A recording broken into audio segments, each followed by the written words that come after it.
तो very warm welcome to all of you to self selection board और one step towards uniform. मेरा नाम है शुभम भाषने। तो यार आज हम करने वाले हैं वर्ब चैप्टर। देखो यार कमाल का बहुत ही सिंपल सा चैप्टर है। इसमें एक्चुअली बेसिकली 3 कंसेप्ट हैं जो आपके एग्जाम में बहुत आते हैं, उसी पर हम फोकस करेंगे। वह एक है इन्फिनेटिव, जीरेंड एंड पार्टिसिपल। ठीक है ना, इस पे ही हमारा मेन एम है, फोकस है। यही आपका एम होना चाहिए। क्लास खत्म होते होते आपको 3 कंसेप्ट बहुत बारीकी से आने चाहिए। अगर आपको तीनों कंसेप्ट बहुत बारीकी से आ गए तो आप समझ लो कि आपने जंग जीत ली, चैप्टर आपको आराम से आ गया। ठीक है ना, और ये कंसेप्ट इतने कंफ्यूजिंग है जब आप छोटी क्लास में 7th 8th 9th 10th में तो ये आपको नहीं है। ठीक है, पर मैं आपको एकदम जीरो से लेके चलूंगा। मतलब मैं मान के चलो आप हिंदी मीडियम के हो, कुछ नहीं आता आपको, इंग्लिश मीडियम में भी तो अंग्रेजी की ABCD नहीं आती, ऐसे मान के चल रहा हूं मैं आपको। तो शुरुआत करते हैं। देखिए भैया, अब बात करते हैं वर्ब्स के बारे में। देखिए वर्ब्स क्या होती हैं आपको पता होना चाहिए, जो एक्शन बताती हैं। जैसे आपको पता होगा प्ले, खेलना, स्विम, तैरना, टीचर्स पढ़ाना, ये सारी वर्ब होती है। पर क्योंकि इसमें एक्शन प्रॉपर दिख रहा है तो इन्हें हम मेल वर्ब कहते हैं। क्या कहते हैं भैया? मेल वर्ब कहते हैं। ठीक, दूसरी वर्ब होती है हेल्पिंग वर्ब। बात ध्यान सुनना मेरी बात बच्चे। हेल्पिंग वर्ब, हेल्पिंग वर्ब क्या होती है? Is, am, are, was, verb, ये सब क्या होती है? हेल्पिंग वर्ब होती है। ठीक, नाउ अब इन वर्ब्स में का ना कोई मीनिंग आप तलाशने की कोशिश मत करो कि यार is, are, am, was, verb का मीनिंग क्या होता है। ठीक है, इन वर्ब्स को भी इन्होंने 2 हिस्सों में बांट दिया है। एक को कहा ट्रांजिटिव वर्ब और दूसरे को कहा इंट्रांजिटिव वर्ब। सर ये क्या चक्कर है? अभी तो आप हेल्पिंग वर्ब और आप मेन वर्ब पढ़ा रहे थे और तुरंत आप ये बताइए ट्रांजिटिव इंट्रांजिटिव वर्ब पे आ गए। भैया सब पता उनका तो सुनो। देखो, जब ट्रांजिटिव वर्ब की बात करते हैं, ठीक है ना, तो उसमें हम कहते हैं कि उसमें सब्जेक्ट भी होगा, वर्ब भी होगी, ऑब्जेक्ट भी होगी। क्या बोल रहा हूं? बहुत ध्यान सुनो। मैं बोल रहा हूं कि उसमें सब्जेक्ट भी होगा, वर्ब भी होगी और ऑब्जेक्ट भी होगा। बट जब मैं इंट्रांजिटिव वर्ब की बात करता हूं तो उसमें सब्जेक्ट तो होगा, वर्ब तो होगी, पर ऑब्जेक्ट गायब होगा। क्या मेरी बात समझ में आ रही है? बहुत ही सिंपल सरल भाषा में बता रहा हूं मेरी जान। मैं क्या कह रहा हूं, इंट्रांजिटिव वर्ब के अंदर सब्जेक्ट तो होगा, वर्ब तो होगा, पर ऑब्जेक्ट मिसिंग होगा। ये होती है इंट्रांजिटिव की खास बात। ट्रांजिटिव में ऑब्जेक्ट होगा और इंट्रांजिटिव में ऑब्जेक्ट गायब होगा। सिंपल। ठीक है ना, बहुत बढ़िया। यार मुझे ना तुमसे एक शिकायत है, बहुत ज्यादा बहुत ज्यादा। पहली तो आप अपना पूरा 100% नहीं दे रहे हो, और यकीन मानो जब मेरे पास बच्चे ऐसे आते हैं ना जिनका सिलेक्शन नहीं होता और वो कहते हैं कि सर मैंने बहुत मेहनत की थी, मेरा नहीं हुआ, तो उनसे ईमानदारी से पूछता हूँ क्या तुमने सच में मेहनत की थी? क्या तुमने एक बार पढ़ के 3 बार रिवाइज किया था? और जवाब मिलता है ना, और वही तुम करते हो। मैं तुम्हारे लिए टेस्ट अपलोड करता हूं, मैं तुम्हारे लिए PDF अपलोड करता हूं टेलीग्राम पे, और तुम में से बहुत कम उन टेस्टों को देते हो, उन PDF को पढ़ते हो। ठीक है ना, बहुत कम, ना के बराबर। और मैं बोलता हूं पैरामाउंट या एसटी बख्शी जैसी किताबें करा करो, ठीक है ना, वो भी नहीं करते हो। और ये आप अपने पैर पे कुल्हाड़ी मार रहे हो, और शॉर्ट कुल्हाड़ी, आपको सिलेक्शन नहीं होगा, पहले बताओ। चलिए आगे बढ़ते हैं। इच्छा है, ज्ञान देना मेरा काम था, मानना न मानना आपका काम है। चलिए अगर देखिए प्रीपोजिशन इन वर्ब की बात करते हैं। If there is a preposition in the sentence, अगर आपके किसी सेंटेंस में प्रीपोजिशन है, ठीक है ना, then the word after the preposition is consider object. मान लीजिए देखिए इन आपको दिख रहा है ये प्रीपोजिशन, मैंने बड़ा सिंपल प्रीपोजिशन डाला है। इस प्रीपोजिशन के तुरंत बाद अगर कोई शब्द आपको दिख रहा है तो वो क्या है? एक ऑब्जेक्ट है। दोबारा बोलो, किसी प्रीपोजिशन के बाद अगर आपको कोई वर्ड दिख रहा है तो उसे हम ऑब्जेक्ट कहेंगे। प्रीपोजिशन के तुरंत बाद क्या आता है? ऑब्जेक्ट आता है। ठीक है ना, प्रीपोजिशन याद आ गए, इन, ऑन, एट, ऑफ, ये सब क्या होता है? प्रीपोजिशन होते हैं। ठीक है, चलिए जरा अब हम थोड़ा और डीप में जाते हैं। देखिए अभी हमने पढ़ा था सर मेन वर्ब क्या होता है, और हमने प्राइमरी वर्ब पढ़ा था। ठीक है, प्राइमरी वर्ब भी याद आ गया, इज, आर, एम, वॉज, ये सब क्या होता है? Primary verb. मेन वर्ब क्या थे हमारे? प्ले, स्विम, ये रहे पट पट पट। अगर मान लो किसी को आपको दिखाना हो, परमिशन फॉर्म में बात करनी हो, प्यार से बात करनी हो, तो एक और वर्ब की फॉर्म होती है, इसको हम कहते हैं मॉडल। क्या कहते हैं? मॉडल, मॉडल, जो भी आप कहना चाहो वो कह दो। मॉडल का काम क्या होता है? किसी भी भावनाओं को बहुत ही स्ट्रॉन्ग वे में बताने को मॉडल कहते हैं। जैसे we must do revision twice, तुमको रिविजन 2 बार करना ही चाहिए। मैं तुमसे कहता हूं, ठीक है, पढ़ो एक बार, रिवाइज 3 बार करो। ठीक है ना, you must study once, revise twice. To must, must ये बता रहा है कंपल्शन है, और एक तरह की ये वर्ब भी है, और इस वर्ब का नाम क्या है मेरे लाल? मोडाल। ठीक है ना, ऐसी वर्ड है मे आए, ठीक है ना, और ये सारे मॉडल्स हैं। इन मॉडल्स के बारे में आने वाले चैप्टर्स में ज्यादा पढ़ेंगे। इस वाले चैप्टर में ऐसा कुछ खास काम नहीं, बस समझ लीजिए कि मॉडल एक वर्ब होती है जो भावनाओं को एक्सप्रेस बहुत अच्छी से करती है। ठीक है ना, चलिए आगे चलते हैं। अब हमने अभी तक क्या क्या पढ़ा, जरा एक बार रिकैप कर लें। हमने ट्रांजिटिव वर्ब पढ़ा था, जिसमें भैया क्या होता है? सब्जेक्ट भी होता है, वर्ब भी होता है और ऑब्जेक्ट भी होता है। इंट्रांजिटिव में क्या होता है? सब्जेक्ट होता है और वर्ब भी होता है, पर ऑब्जेक्ट क्या होता है बेटा? मिसिंग होता है। ठीक है, प्राइमरी वर्ब क्या थी? Is are am was verb. Models क्या होते हैं? वुड, वुड, शुड, और टू, मे, माइट, माइट। ये सब क्या होते हैं? हमारे मॉडल्स होते हैं। ठीक है, चलिए आगे बढ़ते हैं जरा। देखो भैया, यहां से आते हैं चैप्टर में कमाल की बातें, और इन बातों को हम भैया बहुत ध्यान से समझेंगे। देखो, अब वर्ब को इसने दो हिस्सों में और डिवाइड कर, उसने बोला non finite verb, and finite verb. Sir ये क्या होते हैं सर? आप हमें मारना चाहते हो जान से? मार डालो सर, क्या क्या पढ़ाते रहते हो? पहले ट्रांजिटिव, इंट्रांजिटिव, फिर मेन वर्ब, फाइनाइट वर्ब, क्या हो रहा है? प्राइमरी वर्ब, मॉडल, पता नहीं क्या पढ़ा रहे हो। इतनी सारी चीजें क्यों पढ़ा रहे हो? एक एक चीज को बताओ, बस एक ही चीज बताओ। देखो, बहुत ही सिंपल है, कुछ नहीं बता रहा। ये थी बहुत सरल थी जो मैंने आपको बताई, इसको मैंने पूरा एक पेज में समरी करके आपको दिखा दिया कि क्या चीज थी। ठीक है ना, पर जो आपके एग्जाम में जो आने वाला है वो यहां से आएगा। ठीक है ना, वो बहुत बेसिक था कि भाई मतलब मेरा हिंदी मीडियम का बच्चा है तो सही समझा सके ना। पहले हम नॉन फाइनाइट वर्ब को कहते हैं। नॉन फाइनाइट वर्ब के बारे में पढ़ेंगे। तो नॉन फाइनाइट वर्ब आपकी तीन टाइप की होती है। क्या होती है? तीन टाइप की होती है। पहला होता है जीरेंड, दूसरा होता है पार्टिसिपल, और तीसरा होता है इन्फिनिटिव। बात समझ आ रही है? जीरेंड का काम क्या होता है भैया? ध्यान से, बहुत ध्यान से भैया, कंफ्यूजन ही कंफ्यूजन होता है इसमें। तो इतना पागलों वाला कंफ्यूजन होता है, बच्चा आता है सर मेरे को नहीं आ रहा, मेरे को नहीं आ रहा, तुम्हारा बता दो, मेरे को नहीं आ रहा, ऐसे बोलता है बच्चा। तो मेरी बात बहुत ध्यान सुनना मेरे बच्चे, मैं क्या कह रहा हूँ। जीरेंड और पार्टिसिपल हम पढ़ रहे हैं भैया, ध्यान सुनो। जीरेंड पार्टिसिपल देखने में जुड़वा भाई जैसा लगता है, ट्विन। ठीक है, सलमान खान की मूवी है कि जुड़वा, वैसे ही दिखते हैं भैया। जीरेंड ये कहता है मेरे पास वर्ब होगा, प्रेजेंट पार्टिसिपल कहता है मेरे पास भी वर्ब होगा। जीरेंड कहता है मेरे पास वर्ब के बाद आईएनजी होगी, प्रेजेंट पार्टिसिपल कहता है मेरे पास भी आईएनजी होगी। अभी पता लड़ लेते हैं, जैसे फॉर एग्जांपल एक वर्ड लिखो स्विमिंग, तो स्विमिंग आपको नहीं पता होगा वो जीरेंड भी है और प्रेजेंट पार्टिसिपल भी है, क्योंकि वो एक रूल फॉलो कर रहा है। वो रूल क्या था कि वर्ब के बाद क्या लगेगी? आईएनजी। एक और वर्ड देखें, मैं आपके सामने लिखता हूं प्लेइंग। प्लेइंग क्या है? जीरेंड भी है और पार्टिसिपल भी। जीरेंड भी है और पार्टिसिपल भी। क्यों भैया? ये वर्ब प्लस आईएनजी फॉलो कर रही है। सर हमारी तो खोपड़ी उड़ गई, हमको नहीं आना समझ में।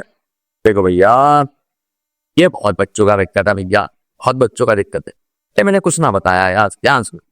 मैंने बताया कि अब जीरेंड प्रेजेंट पार्टिसिपल एकदम डिक्टो कॉपी पेस्ट सेम है। दोनों में वर्ब आती, दोनों में वर्ब आती, दोनों में आईएनजी होती, दोनों में आईएनजी आती। ये है मैंने बताया। कोई भी वर्ब में आईएनजी लगा दो, जैसे मैं कहूं डांसिंग।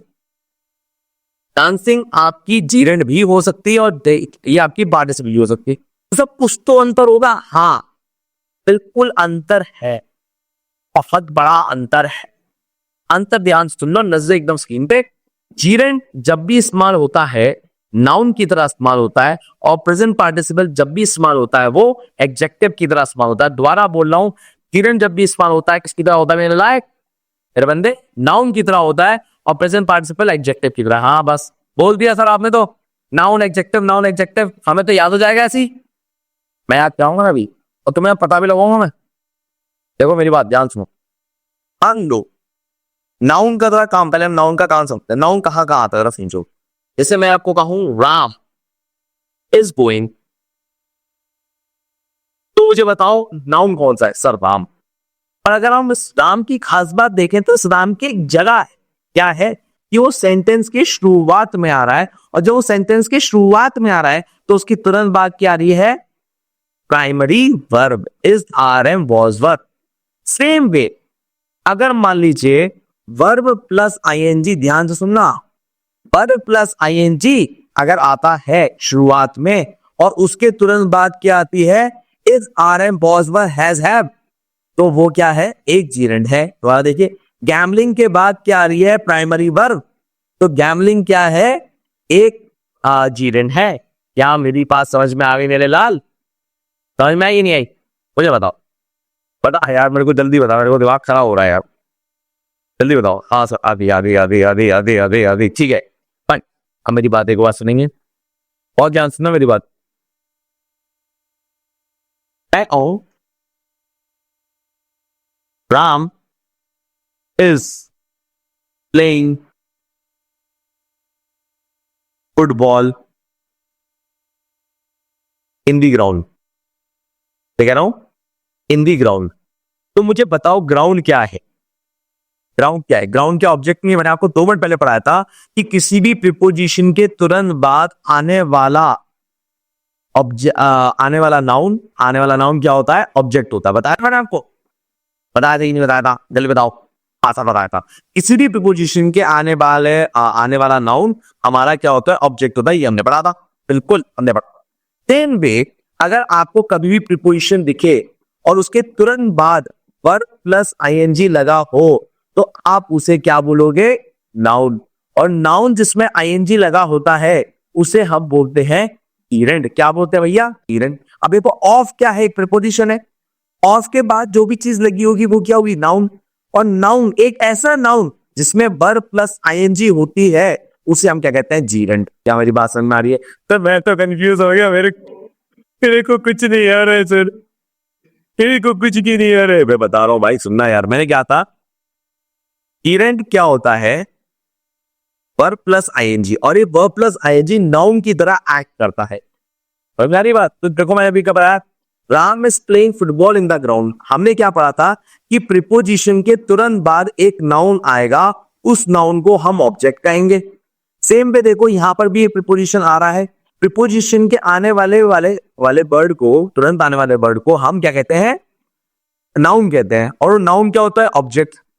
और इसी ऑब्जेक्ट को हम एक और नाम दे देते हैं, वो है जीरेंट। हम इसे जीरेंट नाम क्यों दे देते हैं भाई? जीरेंट नाम क्यों दे देते हैं? हम उसे जीरेंट नाम इसलिए दे देते हैं क्योंकि इसमें लगी हुई है verb plus I N G. Same way यहां पर देखो, यहां पर लगा हुआ है verb plus I N G. I hope मेरी बात समझ में आ गई होगी। अगर आप मोबाइल नहीं चला रहे हो, अपनी गर्लफ्रेंड को याद नहीं कर रहे हो, आपके दोनों हाथ टेबल पे हैं और आप पेन लेके चल रहे हो, तो आपको ये बात बिल्कुल समझ में आ चुकी होगी। मेरा पूरा विश्वास है, पूर्ण विश्वास। चलिए आगे चलते हैं। अब भैया पार्टिसिपल और जीरेंट में एक बार आप फिर से डिफरेंस देख लेते हैं। देखिए जब हम जीरेंट की बात करते हैं, है ना, तो जीरेंट क्या होता है? या तो वो स्टार्टिंग में आया होता है और उसके तुरंत बाद क्या आती है? वर्ब। उसके तुरंत बाद क्या आती है? वर्ब।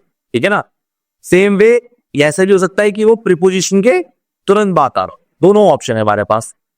ठीक है, बात समझ में आ रही कि नहीं आ रही? हाँ सर, बिल्कुल आ रही, बिल्कुल आ रही है। ठीक है ना? अब हमारे को समझना है पार्टिसिपल क्या होता है। पार्टिसिपल होता है जब वो एडजेक्टिव का काम कर रहा होता है। क्या कर रहा होता है? एडजेक्टिव का काम कर रहा होता है। जैसे मैं आपको वर्ड बोलूं स्विमिंग पूल, क्या बोलूं? Swimming pool. तो मुझे बताओ पूल की खास बात क्या है? कि वो कौन सा पूल है? क्या वो क्या कहते हैं सर, बिलियर्ड्स खेलने वाला पूल है? बिलियर्ड समझते हो ना? गोटियां गोटियां डंडे के साथ खेलता है, खचाखच खचाखच। हाँ, बिलियर्ड खेलने वाला पूल है। किस चीज का पूल है वो? तो सर वो स्विमिंग पूल है। Swimming pool. तो स्विमिंग क्या है? खास बात बता रहा है, पूल की तो एडजेक्टिव है। तो भैया कोई भी एक ऐसा आईएनजी वाला शब्द जो किसी भी नाउन की खास बात बताए तो उसे हम क्या कहते हैं? एडजेक्टिव। जैसे I saw him playing football. तो यहां पर जो हिम की है खास बात क्या है? प्लेइंग। हिम की क्या खास बात है? प्लेइंग। हिम की खास बात क्या है? प्लेइंग। ठीक है ना? I saw her swimming. हर की खास बात क्या है? स्विमिंग। हर की खास बात क्या है? स्विमिंग। अब भैया इसका मतलब एक बात और हमें क्लियर हो गई। थोड़ा सा ट्रिकी भी है और सिंपल ये देखिए, अगर आपका हिम हिम हर अगर आ जाए और उसके तुरंत बाद आईएनजी वाला शब्द हो, वाला बोलना, हिम हर, इनके बाद अगर आईएनजी वाला शब्द हो तो वो पार्टिसिपल है, क्योंकि वो उसकी खास बात बता रहे होंगे। या तो आप एडजेक्टिव समझ जाओ या खास बात समझ जाओ। क्लियर है? दोनों में से एक बात समझ जाए। क्लियर है? बात समझ आ रही है? अब जरा यहां पर देखिए, ये वाला थोड़ा अलग है। ये मैंने आपको जानबूझ के नहीं बताया। He likes playing football.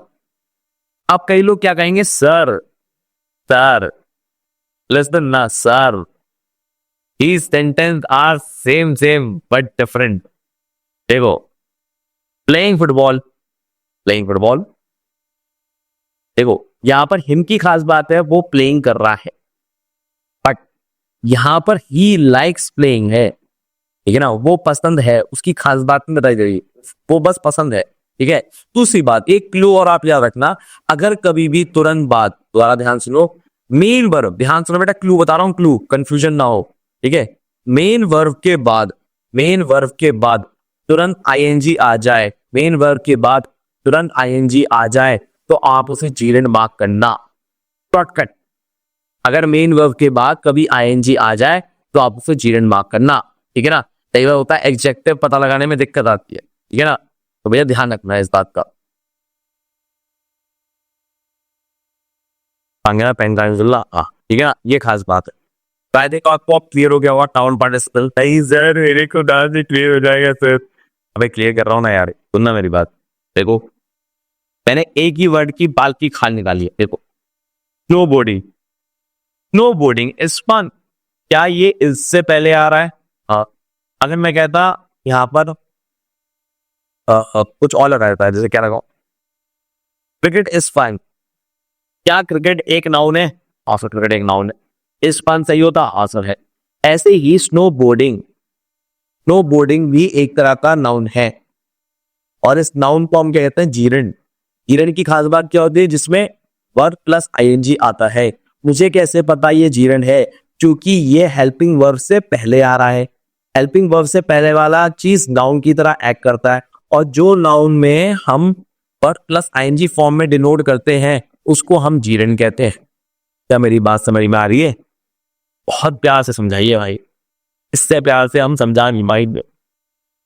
बात समझ में आ रही है? ठीक है, चलिए, इतनी बात समझ में आ गई। अच्छा, एक मैं आपको जादुई चीज बताता हूँ, ये एक बार एग्जाम में आ गई थी, एग्जाम में आने का बड़ी दिक्कत हो गई। देखो, बहुत ध्यान सुनना। मान लीजिए मैंने कहा ही इज स्नो बोर्डिंग, वो स्नो बोर्डिंग कर रहा है, तो स्नो बोर्डिंग किसकी खास बात है? ही की। ही स्नो बोर्डिंग कर रहा है, तो हम इसे प्रेजेंट पार्टिसिपल में एक्ट करेंगे। या मैं एक सिंपल वे में कहूं, जब भी आपको प्रेजेंट कंटिन्यूअस फॉर्म दिखे, प्रेजेंट कंटिन्यूअस फॉर्म क्या होती है? Is plus are am plus verb plus I N G. तो आपके इसमें वर्ब प्लस आईएनजी पे अगर कोई अंडरलाइन कर दे तो आपको ध्यान रखना है, उसे हम प्रेजेंट पार्टिसिपल कहेंगे। क्योंकि अगर आप ध्यान से सोचो, प्रेजेंट पार्टिसिपल का काम क्या था? एडजेक्टिव बताना कि वो एडजेक्टिव है कि नहीं। प्रेजेंट पार्टिसिपल क्या कहता है? कि मैं एडजेक्टिव हूं कि नहीं। तो कह रहा है he is snow boarding, he is snow boarding. और उसकी खास बात है, ही क्या करता है? ही को क्या पसंद है? ही को स्नो बोर्डिंग पसंद है। ही की खास बात है स्नो बोर्डिंग, क्लियर है? तो ये एडजेक्टिव का काम कर रहा है। सर मुझे आपने धोखे में रखा है, अभी 2 मिनट पहले आपने बताया था कि यहाँ पर देखो वर्ब आ रखी थी और उसके तुरंत वाला जीरेंड था, और देखो सर यहाँ पर भी वर्ब आई, यहाँ पर भी वर्ब आई, तुरंत बदल दिए हमने जज्बात, जिससे आपकी बात कोई काट ना सके। ऊपर से रिकॉर्डेड वीडियो कैसे काट लो क्या? देखो भाई, यहां पर मैंने बताया था कि बेटा यहाँ पर मेन वर्ब होनी चाहिए, मेन वर्ब के तुरंत बाद जो भी चीज आती है वो जीरल होती है। पर यही मैं कह रहा हूं, जब हेल्पिंग वर्ब होती है उसके तुरंत बाद हम उसे प्रेजेंट पार्टिसिपल कहते हैं मेरे लाल।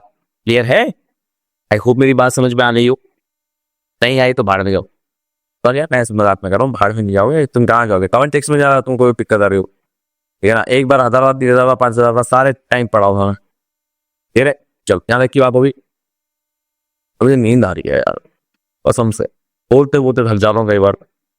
और होता क्या है ना कि ये चीज मैं 1000 बार पढ़ चुका। पहले मैंने खुद के एग्जाम क्लियर करने के लिए पढ़ा, अब तुम्हें पढ़ाने के लिए पढ़ना पड़ता है। मैं इतना पक चुका हूं ना इस समय। चलो यार ठीक है, तुम सिलेक्शन हो जाएगा तो मिठाई तो कम से कम खाने को बड़ा हो गया।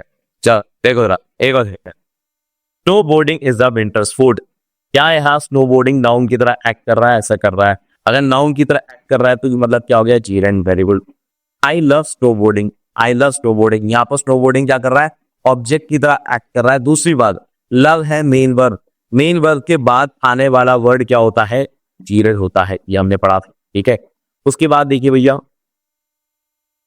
यहां पर है प्रीपोजिशन। यहां पर क्या लिखा भैया? प्रीपोजिशन। प्रीपोजिशन के तुरंत बाद क्या आता है? नाउन। और नाउन का दूसरा फॉर्म क्या होता है? जीरेंड। ये जीरेंड हो गया, ठीक है ना। इसके बाद तुरंत आने वाला क्या होता है? Present participle. Very good sir, present participle. क्या ये भी प्रेजेंट पार्टिसिपल? हाँ सर, ये भी प्रेजेंट पार्टिसिपल है। क्या ये है, ये प्रेजेंट पार्टिसिपल नहीं सर, इसे हम कहेंगे पास्ट पार्टिसिपल, क्योंकि यहां पर वॉज वन लगा है। जब भी वॉज वन लग जाता है तो हम उसे कहते हैं पास्ट पार्टिसिपल, ठीक है ना। अब पास्ट पार्टिसिपल की भी एक बात होती है, वो हम आगे बात करेंगे। कई लोग कहेंगे कुछ कुछ नई बातें जो पास्ट पार्टिसिपल के बारे में लोग बोलते हैं, तो हम थोड़ी देर में डिस्कस करेंगे उससे, ठीक है ना। चलिए आगे चलें, चलो चलिए आगे देखते रहा। आगे भैया कहानी में आता है कुछ खास बातें, जैसे मैं भूल गया क्या खास बात थी, तो मैं पढ़ लूं, मैं क्या लिखा है यहाँ पर। अनलाइक अ जीरेंड, जैसे कि जीरेंड होता है, present participle can act like an adjective that modify noun और द फॉलो द व्यू। अच्छा ओके ओके, देखो भाई, मान लीजिए ध्यान से देखिएगा मेरी बात, बहुत ध्यान से, वरना कंफ्यूज रहेंगे आप। देखिए, आप कभी भी एक आईएनजी के तुरंत बाद एक नाउन को देखें, एक आईएनजी के तुरंत बाद एक नाउन को देखें, जैसे स्विमिंग पूल, तो पूल क्या है, ऑलरेडी नाउन है। पूल क्या है, ऑलरेडी नाउन है। तो नाउन की विशेषता बताने वाली चीज हमेशा आगे आती है, वो है एडजेक्टिव। नाउन के आगे विशेषता आने वाली चीज क्या होती है, एडजेक्टिव। तो एडजेक्टिव क्या होगा, आगे आएगा। तो यहाँ पर राइड क्या है, एक नाउन है। यहाँ पर राइड क्या है, एक नाउन है, और नाउन से पहले क्या आता है, एडजेक्टिव। क्या आता है, एडजेक्टिव। तो ये क्या हो गया भाई साहब, ये हो गया आपका प्रेजेंट पार्टिसिपल। रोलर कोस्टर क्या अक्सर नाउन है, नाउन से पहले क्या आता है, एडजेक्टिव, और एडजेक्टिव को हम बोलते हैं प्रेजेंट पार्टिसिपल। सर आप पता नहीं क्या बोलते रहते हो, मेरे को तो समझ नहीं आ रहा, वीडियो छोड़ के जा रहा हूँ। बताता हूँ ना यार, तुम क्यों परेशान हो रहे हो, ध्यान सुनो यार। रोने लगता है यार तुम, बस इतनी गंदी आदत है, छोटे बच्चे से हो गए। देखो मैं कहूं, Ram is a beautiful boy. आजकल लड़के भी ब्यूटीफुल होते हैं, तो मुझसे कोई सवाल ना करे ऐसा लड़का कैसे ब्यूटीफुल हो गया। लड़कियों से पूछो, आई कहती है लड़का बहुत सुंदर लग रहा। लड़कियां बोलती है ऐसे, लड़का सुंदर लग रहा, बट बहुत ही कतई सुंदर लग रहा। बताओ, ठीक है। हमें तो मतलब अगर क्यूट शब्द की बात करें ना, अगर रणबीर कपूर ना आता तो हमारे हम लड़कों को डिस्क्राइब करने के लिए क्यूट शब्द का भी जन्म नहीं हुआ होता। रणबीर कपूर क्या नहीं जैसे क्यूट शब्द का जन्म हुआ है हमारे मेरे लोग। तो भैया जो बॉय है वो क्या है, एक नाउन है, और नाउन की विशेषता बताने वाले को हम क्या कहते हैं, एडजेक्टिव। और हमेशा ध्यान रखें, नाउन से पहले हमेशा एडजेक्टिव आता है, नाउन के पीछे कभी एडजेक्टिव नहीं आ सकता। नाउन के कभी पीछे एडजेक्टिव नहीं आ सकता। तो यहां पर देखिए, रोलर कोस्टर क्या है, एक नाउन है, और नाउन के आगे ही क्या आता है, एडजेक्टिव। तो ये क्या है, एडजेक्टिव। और एडजेक्टिव जिसके पीछे मतलब वर्ब प्लस आईएनजी के पीछे जिसके पीछे आ रहा हो और वो एडजेक्टिव का काम कर रहा हो, तो अब उसे क्या कहते हैं बेटा, प्रेजेंट पार्टिसिपल। क्या कहते हैं बेटा, प्रेजेंट पार्टिसिपल। आई होप मेरी बात समझ आ रही हो। बिल्कुल सर, क्या बात करो सर, नहीं आई, मैं समझ गया सर। तब भैया अगर उनको आ गई, थोड़ी मेहनत कर लो, कुछ क्वेश्चन कर लो। नींद आ रही है बहुत तगड़ी बात, तुम कर रहोगे बोर। वीडियो को पॉज मारो, पर आप क्वेश्चन करके देखो, तुमसे हो रही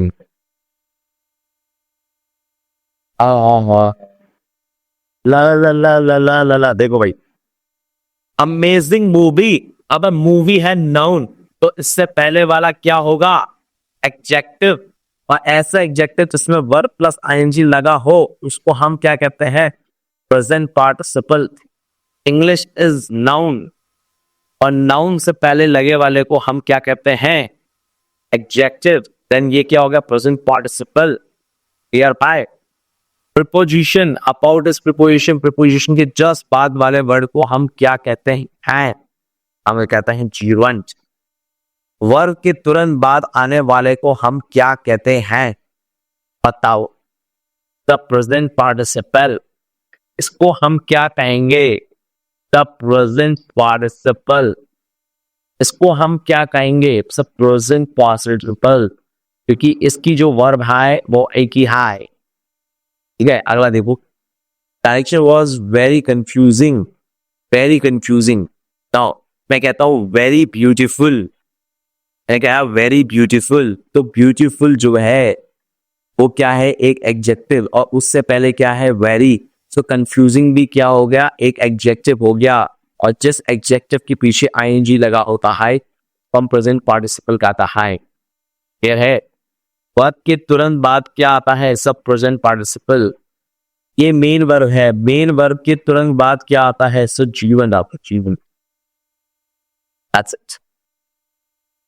This is the everything I have. मैंने सब बता दिया, बोल दिया मैंने। मन नहीं कर रहा है पढ़ाने, अगेन नींद आई है।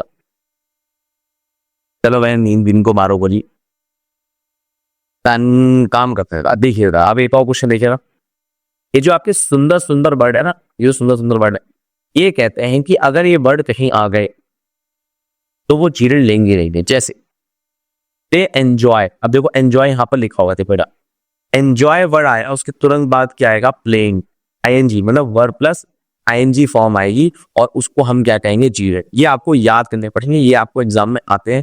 सर इतने सारे मैं कैसे याद करूं, मैं सर मैं मासूम था बच्चों, अगर मैं इतना मेहनती होता मैं आईएएस का ड्रीम देखता सर, और तो मेरे को एक रिटन एग्जाम निकालना पड़ा, मजबूरी है सर, वरना मेरे हिसाब से तो रिटन एग्जाम की जरूरत क्या है, और वैसे में एग्जाम का काम क्या है, पाग को तोड़ो, एसएसबी लोग बानी कर। तेरी बात तर समझता हूँ, तू मेहनती आदमी नहीं है, बट तेरे को ना अगर ये वर्ड याद करने हैं, पैरामोन, एसपी बख्शी, इन किताबों की एक्सरसाइज चार्ट डालो, चार्ट डालो, चार्ट, तब जाके काम हो। पढ़ा मैं दे रहा हूँ, क्वेश्चन तुम लगा दो बस। क्या देखो एक वर्ड है यहाँ पर, प्रिवेंज, देख रहा है उनको, प्रिवेंज, प्रिवेंज का क्या है यहाँ पे,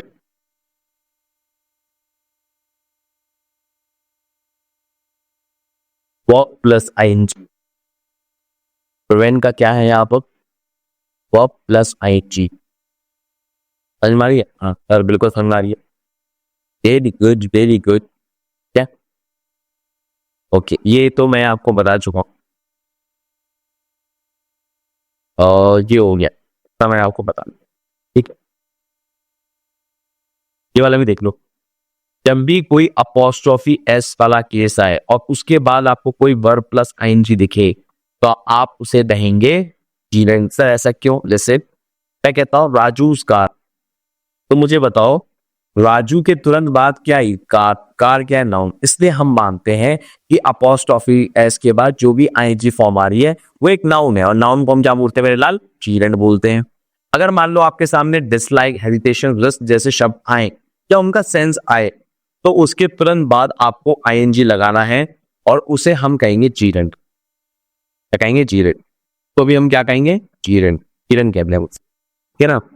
अगला देखिए, बहुत ध्यान से देखिए, अगर मान लीजिए आपके पास कभी भी अगेन पॉजेसिव केस आए, जैसे हर गोइंग, माई गोइंग, है ना, तो उसके केस में भी हम उसे जीरन कहते हैं। क्या कहते हैं बेटा? जीरन, जीरन कहते हैं, जीरन, जीरन। मान लो आपके पास कभी एक वर्ड आ जाए, आप, यू, टू, ठीक है ना, तो आप, यू, टू कायदे में प्रीपोजिशन है, प्रीपोजिशन के बाद क्या आता है? Present participle. पर क्योंकि वर्ड आया है आव यू टू, आव यू टू के बाद जो भी आता है उसे हम कहते हैं किरण। ये बेटा आपके एग्जाम में, यूपीएससी में या टीए में या एफटेट में बहुत बार आया है, हद बार, पता नहीं कितनी बार, मुझे भी याद नहीं आ रहा। ठीक है, चलिए अब आता है पार्टिसिपल। पार्टिसिपल दो टाइप के होता है, पहला होता है प्रेजेंट पार्टिसिपल। प्रेजेंट पार्टिसिपल की खास बात क्या होती है? इसमें वर्ब प्लस आईएनजी लगा होता है और वो एडजेक्टिव का काम है। ठीक है, पार्ट पार्टिसिपल क्या होता है? इसमें वर्ब प्लस ईडी फॉर्म लगी होती है और इसको हम ये एडजेक्टिव कहते हैं। जैसे अब हम जैसे क्या है, जैसे यहां पर है बॉइलिंग, बॉइलिंग, फ्रीजिंग, सिजनिंग, दिख रहा है आपको? ठीक है, अब मैं इसके साथ लगाता हूं बॉइलिंग वाटर, क्या है? बॉइलिंग वाटर, तो ये क्या बन गया? Present participle. पांच, अगर मैं इसे चेंज कर दूं, चेंज कैसे? जैसे मैं कह दूं बॉइल्ड, ईडी लगा दूं, ईडी लगा दूं, ईडी, तो हम उसे कहते हैं पास्ट पार्टिसिपल। क्या कहते हैं उसे? Past participle. Fried rice, fried rice, तो यहां पर ना सेकंड फॉर्म लग चुकी है, हम उसे कहते हैं पास्ट पार्टिसिपल। जब भी किसी में ईडी फॉर्म लग जाती है और पास्ट फॉर्म में बना दिया जाता है तो उसे कहते हैं पास्ट पार्टिसिपल। अब इसमें एक बात और ध्यान से देखो, क्या ये सब नाउन है? क्या ये सब नाउन है? सर नाउन है। नाउन की विशेषता कौन बताता है? एडजेक्टिव। तो ये क्या हुए? एडजेक्टिव। और ऐसे एडजेक्टिव जिनमें ईडी लगा हो या वर्ब की सेकंड फॉर्म लगी हो तो हमने उसको क्या कहा? Past participle. आइए नहीं पास में आ गई सर, बिल्कुल सर, कैसी बात पे कर रहे हो? अब आते हैं इन्फिनेटिव। इन्फिनेटिव कहता है कि जहां पर भी टू आ जाए, जहां पर भी टू आ जाए तो वहां वर्ब की फर्स्ट फॉर्म आती है। जहां पर भी टू आ जाए वहां वर्ब की क्या आती है? First form. जहां भी टू आ जाए तो आती है वर्ब की फर्स्ट फॉर्म। बट जहां अब यू टू आ जाए, मैंने पहले भी पढ़ा था, जहां अब यू टू आ जाए वहां वर्ग प्लस आईएनजी आपके, हमने 2 दिन पहले पढ़ा था। अंधो काढ़ो खेलो देख लो जरा, मैंने पढ़ा है तुम्हें। तो बेइज्जती करने में कहीं बात नहीं आती। तुम पता है कितने हरामी हो? पता है एक बच्चा था, मतलब ऐसी सीरियस वीडियोस में कोई क्वेश्चन नहीं आया होगा, उसने कह दिया सर ने तो पढ़ाया नहीं। बोल रहे हो, मुझे यार बड़ा दुख लगा, उसने मुझे बहुत सुनाया फोन पे, सर ये है सर वो है सर ऐसा ऐसा कर, अब ने पढ़ाया नहीं ये है वो है। मैंने कहा कौन सी चीज? तो उसने कहा सर अब यू डू नहीं पढ़ा, और अब यू डू देखो यहीं पर। ये हाल है बच्चों का, बच्चों ने भी जिंदगी नट मार रखी है। आपको पता है ए बच्चे का सिलेक्शन हुआ, तो मैंने कहा मिठाई खिलाना बेटा, पता है उसने क्या करा?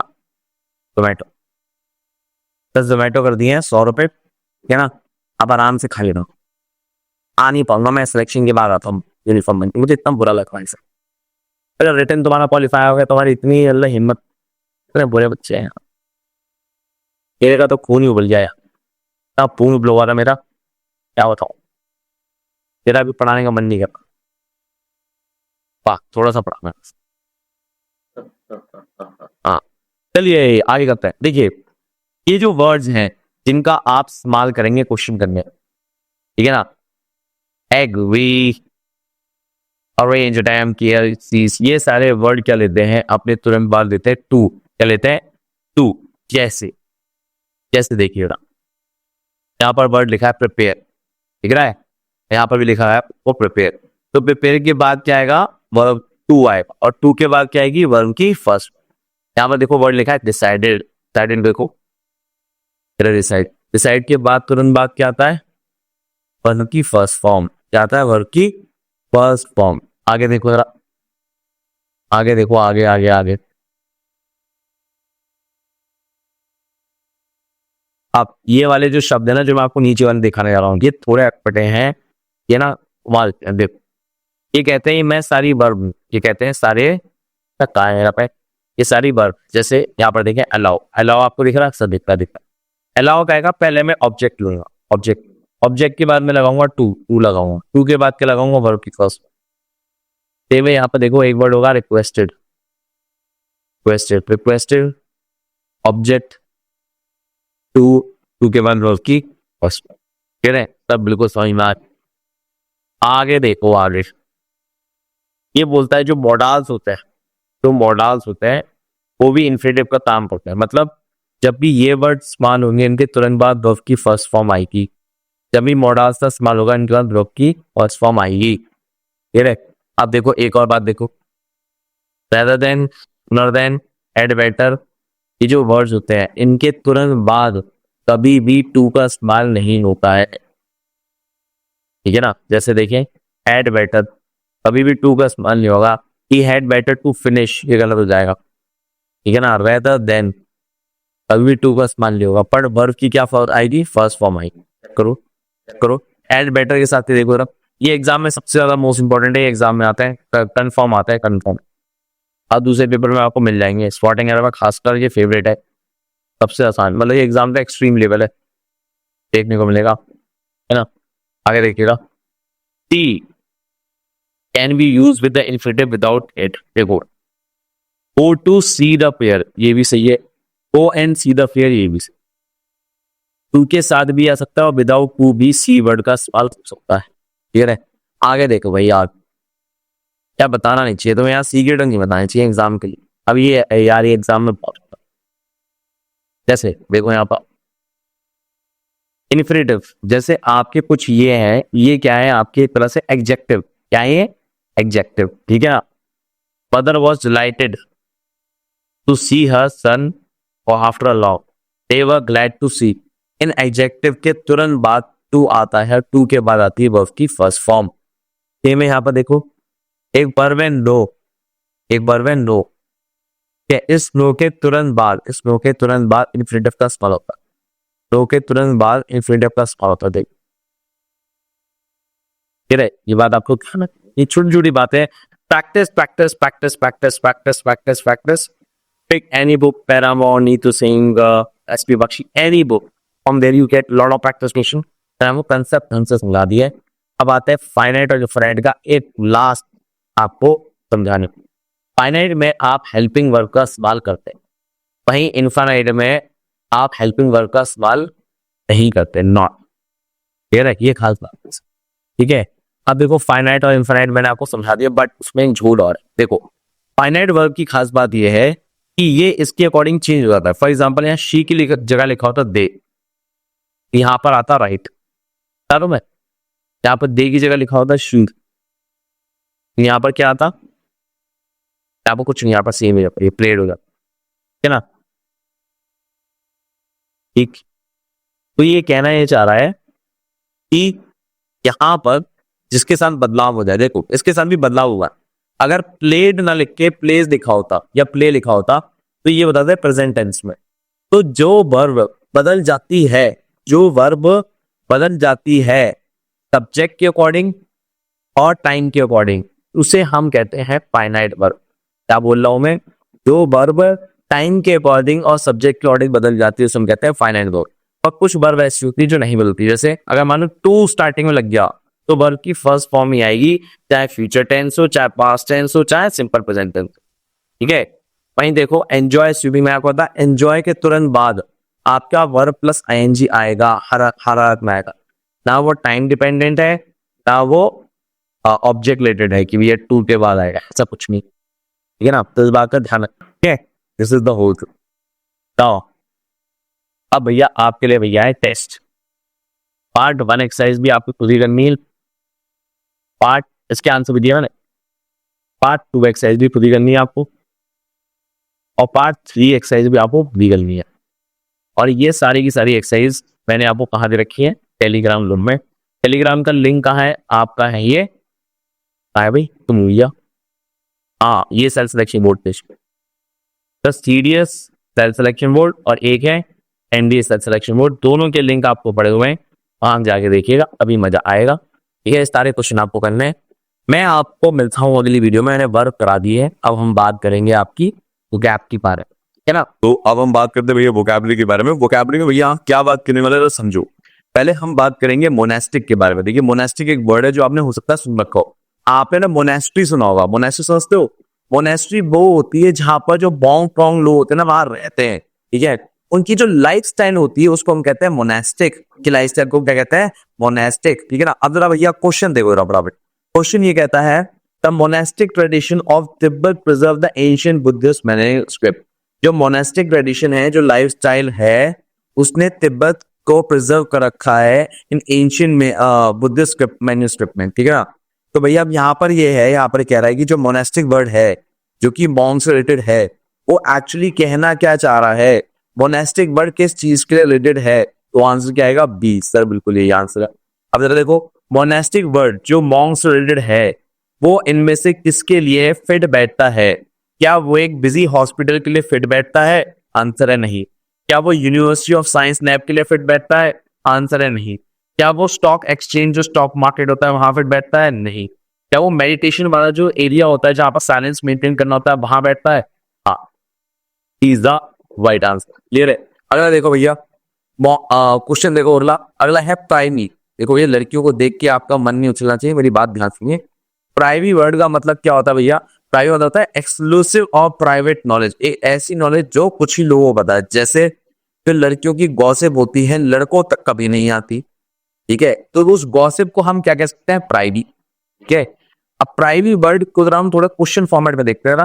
प्राइवी कहता है the chief justice was privy to the confidential judicial reform before their announcement।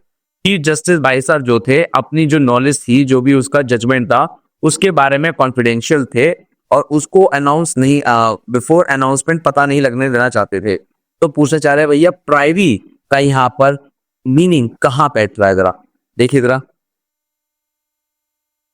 Publicly opposed, नहीं भैया ये तो नहीं है। रेस्पॉन्स फॉर डिलेइंग, नहीं ये भी नहीं है। कंप्लीटली अनअवेयर ऑफ, ये भी नहीं है। हैज स्पेशल एक्सेस, यस, एक सर्टेन चीज की नॉलेज का स्पेशल एक्सेस होने को हम प्राइवी यूज करते हैं। अब देखो इनमें से कौन सी सिचुएशन में प्राइवी वर्ड का इस्तेमाल सबसे अच्छा आ सकता है। देखिए a journalist reading a publicly available press release, नहीं भैया पब्लिकली कैसे हो सकता है। A clerk filing routine office documents, नहीं ये भी नहीं। A spy accessing classified defense plans, yes, that's called privy. कोई भी ऐसी नॉलेज जो पब्लिकली अवेलेबल नहीं होती उसको हम प्राइवी कहते हैं, पॉसिक। अगला देखिए प्राइवेटर, ये बहुत ही इंपॉर्टेंट है भैया, ये एग्जाम में आया था, पता है कॉम्प्रिहेंशन में आया था, बच्चे समझ नहीं पाए थे। आपने वो सुने पायरेट्स, पायरेट्स वो होते हैं लुटेरे, पायरेट्स क्या होते हैं लुटेरे, पर इन्हीं पायरेट्स को हम गवर्नमेंट के द्वारा ऑथराइज कर दे, ठीक है ना, तो उसको हम कहते हैं प्राइवेटर। जब गवर्नमेंट के द्वारा ऑथराइज कर दिए जाते हैं उन्हें हम कहते हैं प्राइवेटर, ठीक है, एग्जाम में वर्ड आया है।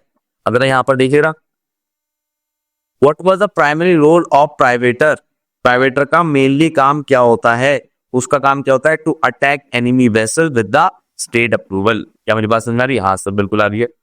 How did the privateer different from the regular pirates, जो प्राइवेटर होते हैं वो नॉर्मली पायरेट से कैसे अलग होते हैं, तो भैया इसका आंसर क्या बैठेगा सर, उनका जो टारगेट होता है वो होता है रेड मारना, और एक गवर्नमेंट के द्वारा परमिशन या लाइसेंस होते हैं। बिल्कुल सही बात, यही आंसर। ठीक है, आगे चलते हैं। अगला क्वेश्चन देखिएगा, अगला वर्ड है प्रोबेट। या प्रोबेट का मतलब क्या होता है, प्रोबेट का मतलब होता है एक legal process for validating and executing a will after someone's death. जो आपकी विल बनती है ना मृत्यु के बाद, उसे तो आप वो कह देते हैं कि भैया मेरे नाम कुछ करा गया, पर उस प्रोसेस को, उस लीगल तरह से उस चीज को ट्रांसफर करने को हम क्या कहते हैं, उसे हम कहते हैं प्रोबेट। क्या कहते हैं हम?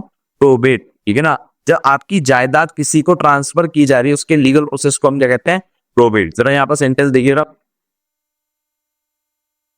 प्रोबेट का क्वेश्चन क्या कहता है, प्रोबेट का प्राइमरी पर्पस है क्या, ठीक है। तो प्रोबेट का अगर प्राइमरी पर्पस आपको देखना हो तो उसका मतलब क्या था, ऑफिशियली वेरीफाई करना एंड एग्जीक्यूट करना डिसीज पर्सन्स विल, ठीक है ना, ऑफिशियली वेरीफाई करना, एग्जीक्यूट करना कि ये जो भी उसका डॉक्यूमेंट है कि किस नाम से है वो, उस बारे में।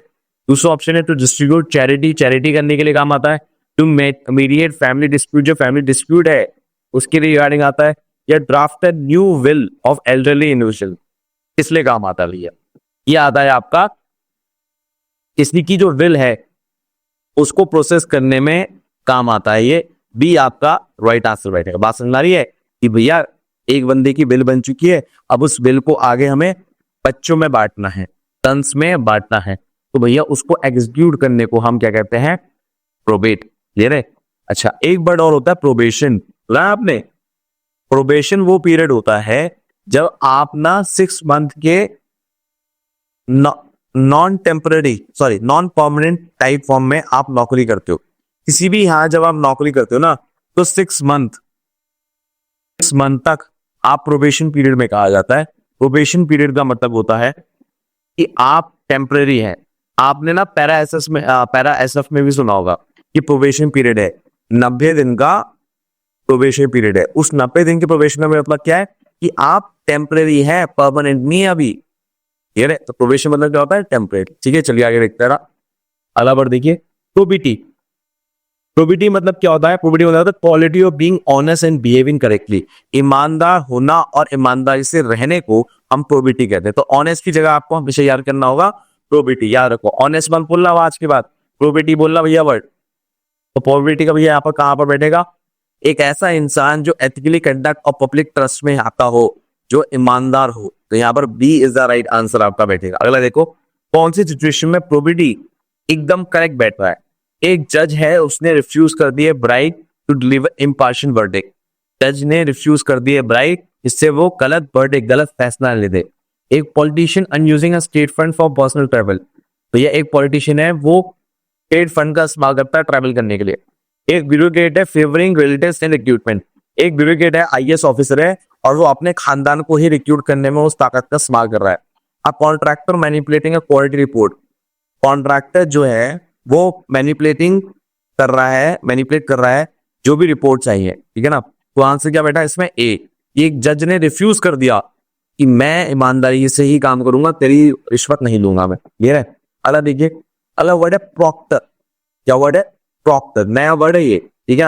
अब देखो, मुझे आपको पता होगा जो आपके एग्जाम में जो बंदा खड़ा होता है उसे हम कहते हैं इन्विजिलेटर, ठीक है ना।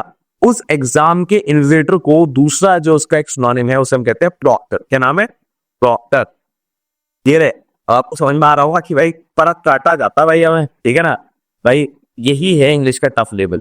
इस सिंपल से शब्द को एक उसका टफ लेवल वाला जो वर्ड है कोई आपसे पूछ लेते हैं प्रॉक्टर। तो प्रॉक्टर मतलब होता है एग्जाम का इन्विजिलेटर। क्वेश्चन देखिए जरा, क्वेश्चन ये कह रहा है कि जो प्राइमरी रोल है आपका प्रॉम्प्टर का, ये यहाँ पर वर्ड ना इन्विजिलेटर लिख गया है गलती से, यहाँ पर लिखना प्रॉक्टर, प्रॉक्टर लिखना रहेगा। तो जो प्रॉक्टर वर्ड का प्राइमरी रोल है वो बताइए। तो उसका काम क्या है कि एग्जामिनेशन में एज अ स्टूडेंट पार्टिसिपेट करना नहीं, एंश्योर करना जो एग्जाम्स के रूल्स है वो फॉलो हो और कोई भी धांधलीबाजी ना हो। बिल्कुल सही बात, B is the right answer. आगे देखिए, which scenario best represent the invigilator's function? इसमें से कौन सा सिनेरियो इन्विजिलेटर का मतलब प्रॉक्टर का फंक्शन डिफाइन करता है?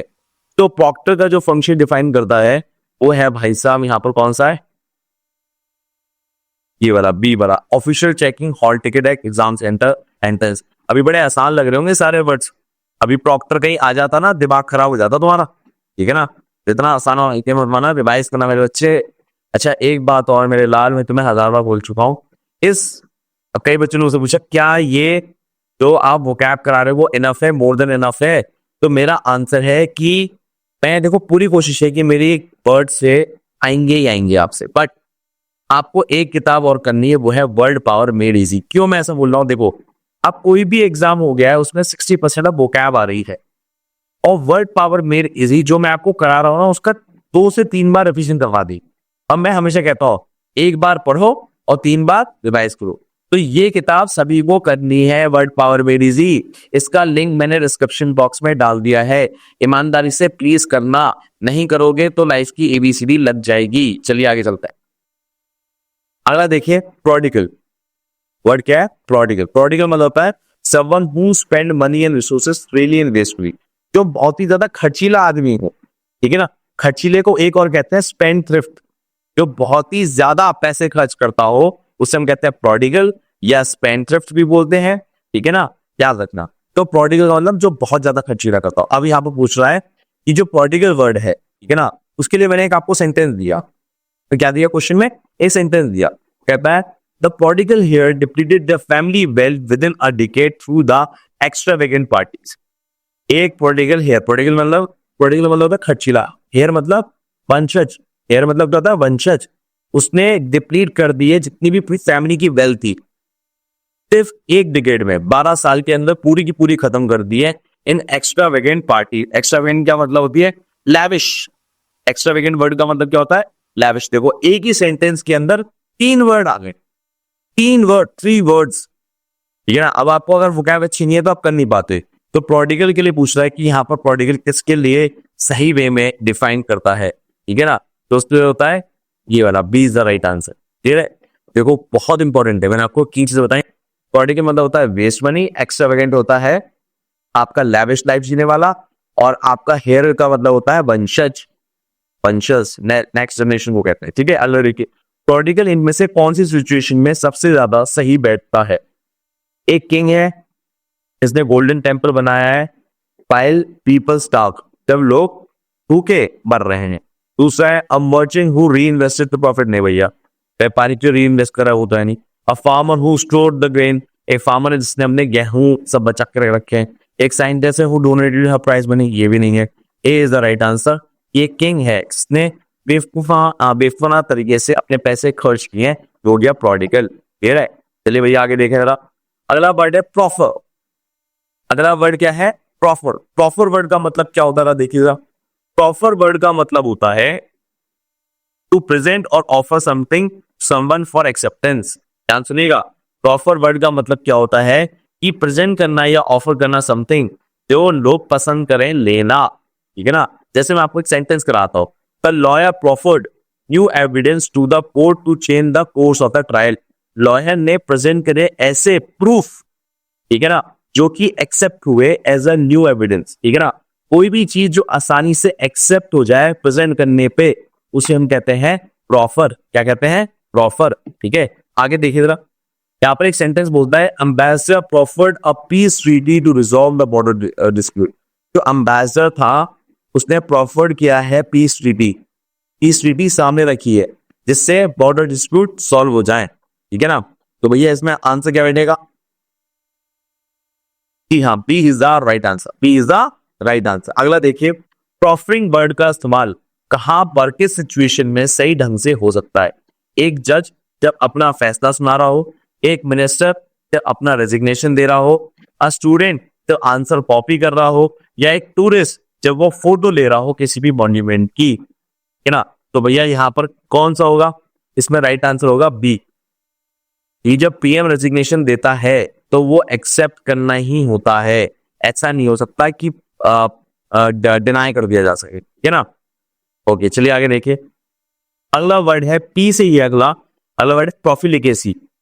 देखो ये सारे वर्ड मैं इसलिए आ रहा हूँ क्योंकि ना बहुत एक जैसे साउंड करते हैं और एग्जाम में आ सकते हैं, विद आई नहीं है प्रोफिलिकेसी, ठीक है ना। यहाँ से देखा जो भी मैं वर्ड्स करा रहा हूँ ना अभी तक एग्जाम में आए नहीं है, किसी भी एग्जाम में नहीं आए, तो इनके चांस आने के बहुत ज्यादा है। प्रोफिलिकेसी मतलब होता है एक्ट ऑफ स्पेंडिंग मनी और यूजिंग रिसोर्सेज फ्रीली और रेकलेसली, ठीक है ना। प्रोफिलिकेसी अभी हमने एक वर्ड पढ़ा था, का मतलब क्या था? देखो प्रोडिगल, प्रोडिगल का मतलब भी होता है खर्चीला, और इस वर्ड का मतलब क्या होता है? प्रोफिलिकेसी मतलब भी खर्चीला, ठीक है। दोनों का मतलब क्या होता है? खर्चीला, ठीक है ना। एक और वर्ड हमने पढ़ा था जिसका नाम था स्पेंडथ्रिफ्ट, का मतलब भी क्या होता है? खर्चीला। और एक वर्ड हमने पढ़ा था एक्स्ट्रावेगेंट, एक्स्ट्रावेगेंट का मतलब क्या था? लैविश लाइफ जीने वाला, अय्याशी वाली जिंदगी जीने वाले को हम एक्स्ट्रावेगेंट कहते हैं, ठीक है ना। चलिए अब देखिए, प्रोफिलिकेसी यहां पर आपको बताना है कि किस सिचुएशन में सही बैठ रहा है। ध्यान से देखिए, profligacy imply in the government context. देखो प्रोफिलिकेसी यहां पर है आपका एक्स्ट्रावेगेंट एंड इररिस्पांसिबल स्पेंडिंग, बिल्कुल सही जवाब। यहां पर सी ही आपका सही बैठेगा कि बिल्कुल लैविश लाइफ जीना और बेहिंता पैसे खर्च करने को हम प्रोफिलिकेसी कहते हैं, बिल्कुल सही बात। Which historical event best demonstrate profligacy? कौन सा इतिहास का ऐसा इवेंट दर्शाता है प्रोफिलिकेसी वर्ड को? देखिए, Chanakya austerity measure the modern administration, ठीक है ना। चाणक्य की समझदारी ने देखा था, मेजर किया था मॉडर्न एडमिनिस्ट्रेशन को। अगला है Louis 16 lavish versatile expenditure before the French revolution. Louis 16 का जो खर्चीलापन था वही कारण बना था फ्रेंच रिवॉल्यूशन का, ठीक है ना। तो भैया yes, B is the right answer, ये आपको यहां पर ध्यान रखना है। आगे देखिए जरा, आई थिंक प्रोफिलिकेट हो चुका है ना, अभी प्रोफिलिकेट ही कर रहे। अच्छा, प्रोफिलिकेसी गया था, प्रोफिलिकेट कर रहे हैं, ठीक है ना। सेम ही मीनिंग है, ज्यादा वेस्ट नहीं करो टाइम। प्रोफिलिकेसी और प्रोफिलिकेट दोनों मीनिंग सेम ही है, ठीक है ना। दोनों में एकदम सेम मीनिंग है, दो बार आ गया बस, एक ऐसे, ठीक है। चलिए आगे करते हैं। अब आता है रिड्रेस, ठीक है ना। रिड्रेस कहते हैं शायद उसे, रिड्रेस, रिड्रेस प्रोनाउंसिएशन में शायद हो सकता है गड़बड़ हो, ठीक है ना। रिड्रेस वर्ड है शायद, एक बार चेक करके आपको अगली क्लास में बताऊंगा। तो रिड्रेस को भैया क्या कहते हैं? करेक्ट करना, कोई भी चीज जो गलत हो गई हो अनजाने में उसे करेक्ट करना, ठीक है। जैसे national human right commission helps redress the violation through compensation and policy changes. National human right commission ने हेल्प करा रिजॉल्व करने में जो वॉल्यूशन हुए हैं through compensation and policy changes, ठीक है ना। तो भैया रेड्रेस का मतलब होता है करेक्ट करना, तो करेक्ट करने का मीनिंग यहाँ पर कहां पर दे रखा है? टी में दे रखा है, इन्वेस्टिगेट करना और ठीक करना। अगर देखिए रेड्रेसल का वर्ड का मतलब क्या होता है, ठीक है ना, करेक्शन करना। आप तो देखिए भैया कौन सी गवर्नमेंट का सिस्टम करेक्शन के बारे में बात कर रहा है। पीएम किसान स्कीम जो है डायरेक्ट बेनिफिट ट्रांसफर करती है, अरे इसमें करेक्शन का काम क्या हो रहा है? आरटीआई एक्ट में प्रोविजन है इंफॉर्मेशन अपील करने का, आप अपील कर सकते हो। दूसरा, electoral bond for the political funding, ना ये है ना ये है, right answer is B. RTI act जो होता है ना उसका काम होता है रीएड्रेस करना, ठीक है ना, रीएड्रेस करना। तो भैया देखो कितना मुश्किल क्वेश्चन आया, देखो ये भैया आपको बिल्कुल यूपीएससी को टच करते हुए क्वेश्चन बनाए गए हैं। यूपीएससी आजकल गंदे गंदे सवाल पूछता है ऐसे, तो बच्चों थोड़ी समझ ना हो करंट अफेयर की करना सही हो क्वेश्चन, ये देख लो यूपीएससी का चाल है, चाल। अगला वर्ड देखो, रिड्यूसल।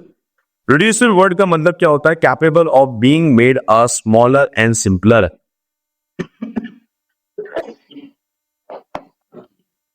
आगे छोई, हाँ जी, capable of being made smaller and simpler, कोई भी चीज आसान कर देने को हम रिड्यूसिबल कहते हैं, ठीक है ना। आप देखिए यहां पर आपको देखना है कि इनमें से कौन सा रिड्यूसिबल वर्ड को बेहतर तरीके से डिफाइन कर पा रहा है। तो यहां पर देंगे जिसको आसानी से सिंप्लीफाई कर दिया गया हो, ठीक है ना। क्या वो आंसर होगा? ऑलरेडी सिंपलेस्ट फॉर्म में है, नहीं, हमें सिंपलेस्ट फॉर्म में करना है उसे, ठीक है ना। वो सिंपलेस्ट फॉर्म में हो सकता है, तो B is the right answer यहां पर होगा, ठीक है। यहां पर लिखा है ऑलरेडी इन सिंपलेस्ट फॉर्म, मतलब पहले से ही सिंपलेस्ट फॉर्म में, नहीं हम कर रहे हैं, ठीक है ना। अगर देखिए रिड्यूसिबल वर्ड कौन सी लाइफ के एग्जाम्पल में सही बैठता है? A solid block of granite, ये समझ नहीं आया। अब mathematical equation that can be simplified, yes just can be right answer. ये नहीं हो सकता, ये नहीं हो सकता। चलो आगे देखते हैं रेगल। ओ माय गॉड, बहुत ही सिंपल। अब इसमें क्या होता है, किसी भी चीज को छोटा बना देना या सिंपलर बना देना, ठीक है ना। तो रेगल और रिड्यूसिबल दोनों लगभग सेम ही है, एक जैसी ही है। इसमें बस सिंपल सा ये है कि इसमें सिंपलर तो है ही, आसान बनाना तो है ही, पर किसी चीज को छोटा कर देने को भी हम कहते हैं। जैसे फॉर एग्जांपल अगर पेंसिल घिस घिस के छोटी हो जाए तो हम उसे कहते हैं रेगल, है ना। कोई चीज घिस घिस के छोटी हो जाए, कम हो जाए, तो हम उसे कहते हैं रेगल। और जरा देखो जरा सेंटेंस में क्या है, रेगल का मीनिंग कहां पर बैठ रहा है? रेगल का मीनिंग कहां पर बैठ रहा है? क्या वो ऑर्डिनरी एंड प्लेन है, रिलेटिंग टू रिबेलियन है, रॉयल और मेजेस्टिक अपीयरेंस है, या कैजुअल रिलैक्स्ड है, ठीक है ना। मुझे लग रहा है ना यहाँ पर ना छोटी सी गड़बड़ हो गई है अब सी। अच्छा नहीं, गलती नहीं हुई है। रेगल का एक और मीनिंग होता है, रेगल का मतलब होता है रॉयल एंड मेजेस्टिक भी होता है, ठीक है ना। रेगल का मतलब क्या होता है? रॉयल एंड मेजेस्टिक भी होता है। जैसे यहाँ पर एक सेंटेंस है, the queen enter the hall with the regal grace commanding the everyone's attention. ये रहे नहीं बेटा, ये ना यहाँ पर ना गलती से हमारे जो पीपीटी मेकर हैं उनसे गलती हो गई है, सॉरी। मैं इसे यहाँ पर करेक्शन करना चाहूंगा, ये पूरा का पूरा ही गलत है, ये पूरा का पूरा ही गलत है। Sorry sorry sorry sorry sorry sorry sorry sorry sir, क्या सर आपने बोल दिया। रेगल का मतलब होता है रॉयल, रेगल का मतलब क्या होता है? रॉयल। मैं करेक्शन करा आपका पीपीटी, ठीक है ना। रेगल का मतलब होता है रॉयल, ठीक है ना। और यहाँ पर रॉयल के लिए क्या लिखा है? रॉयल एंड मेजेस्टिक अपीयरेंस को हम क्या कहते हैं? रेगल, ठीक है ना। अगला देखिएगा, this sentence use regal correctly. इस कौन से सेंटेंस में रेगल शब्द का इस्तेमाल बहुत अच्छे से किया गया है? She wore a regal messy outfit to grocery store. जब वो किराने की दुकान पे गई तो उसने रेगल टाइप का कपड़ा पहना हुआ था। दूसरा है regal the majestic palace was adorned with gold and marble. जो रेगल पैलेस था, बहुत ही रॉयल पैलेस था, वहां पर वो एडॉर्न हो रखा था गोल्ड एंड मार्बल से, वहां पर सोना और मार्बल लगा हुआ था। बिल्कुल मेरे हिसाब से B is the right answer है। Why do waste that? ठीक है ना। चलिए आगे देखते हैं। अगला वर्ड है रेगेलिया। रेगेलिया, रेगेलिया मतलब पता है क्या होता है? रेगेलिया मतलब होता है द एम्ब्लेम और सिंबल ऑफ पावर अथॉरिटी। कोई ऐसा मुकुट या कुछ ऐसी चीज दे बताती हो कि भैया वो बहुत बड़ी अथॉरिटी में है, ठीक है ना, या एक निशानी है किसी प्रदेश की या देश की, तुमसे हम कहते हैं रेगेलिया। देखिए जरा, रेगेलिया का मतलब क्या होता है? कोई भी एम्ब्लम या सिंबल ऑफ पावर। बिल्कुल सही जवाब, B is the right answer, आराम से दिख गया। रेगेलिया इनमें से कौन सी सही जगह पर इस्तेमाल हुआ है? एक है she wore her hiking regalia to climb the mountain. I think regalia की जगह यहाँ पर गैजेट होना चाहिए था, गैजेट, ठीक है ना। जज रेगेलिया included black verb and gravel. जज की जो कुर्सी होती है उसमें उसको काले रंग का लिबास पहनना होता है और एक गेबल नाम की चीज पहननी होती है, जो उनके गले का पट्टा टाइप होता है ना वो, ठीक है ना, वो पहनना होता है। तो B is the right answer, that's called the galea. आगे देखिए जरा, अगला यहाँ पर है हमारे सामने क्वेश्चन। खत्म हो गए, खत्म हो गए, खत्म हो गए, करंट अफेयर्स खत्म हो गए, करंट अफेयर्स वो कैंप खत्म हो गए, वो कैंप खत्म हो गए। That's all. आज के थे आपके 15 वर्ड्स, 15 वर्ड्स हमने आज सीखे। आई होप आपको बहुत सारे मजे आए हों।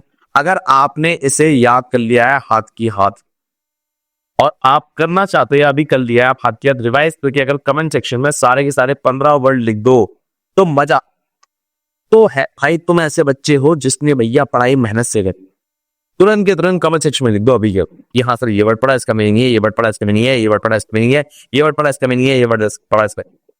अब है बचाओ, मजे ही मजे, ठीक है ना। चलो मिलते हैं आपसे अगली वीडियो में। मैं लेता हूं हमसे विदा, Jai Hind, take care, bye bye. और बस मिलते रहेंगे ऐसे ही यार, ठीक है ना। सिलेक्शन तक आपको ऐसे ऐसे वर्ड करा के तैयार कर दूंगा, मजा आ जाएगा। बस एक बात को याद रखिए, वर्ड पावर मेड इजी नाम की किताब खरीद लीजिए, उसका लिंक मैंने डिस्क्रिप्शन बॉक्स में डाल दिया है। जो मैंने डिस्क्रिप्शन बॉक्स में डाला है वही खरीदना, वो लेटेस्ट है। क्या है वो? लेटेस्ट किताब। चलिए आगे चलते हैं हम। Jai Hind, take care, bye bye.